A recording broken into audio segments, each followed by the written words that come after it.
तो कृष्णमूर्ति थॉट और पास्ट के बारे में बात करते हैं, विचार यानी अतीत के बारे में बात करते हैं। आप और हम अतीत की खुशियों के बारे में सोचते रहते हैं, डायरेक्टली और इनडायरेक्टली, चाहते हुए भी और ना चाहते हुए भी।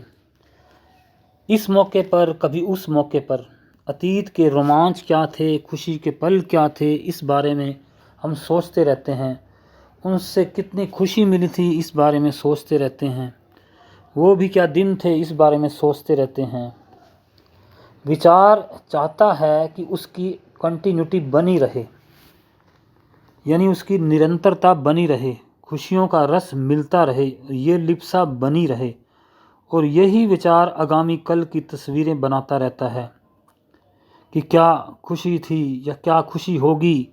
और विचार चाहता है कि इसकी कंटिन्यूटी लगातार बनी रहे, बस मज़ा आता रहे, खुशियों का रस बहता रहे, हमें स्वयं पता नहीं होता कि हमारे साथ क्या हो रहा है। और इस प्रकार से विचार यानी थॉट अपने भीतर ही भीतर आपके अंतर्मन में वर्तमान की, भूतकाल की, भविष्य की छवियों का निर्माण करता रहता है, बस करता रहता है।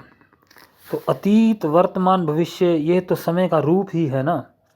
समय ही है जो विचार ने बनाया है।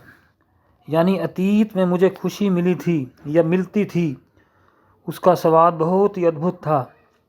और विचार यही भी चाहता है कि सेम खुशी मुझे वर्तमान में भी मिले और भविष्य में भी मिले, और उस खुशी का दोहराव होता रहे और अच्छा लगता रहे हमें। तो ये समय का गुण यानी कल, आज और भविष्य विचार ही उत्पन्न करता है। ये क्वालिटी थॉट विचार ही पोषित करता है। तो समय ही विचार हुआ और यही विचार भय उत्पन्न करता है।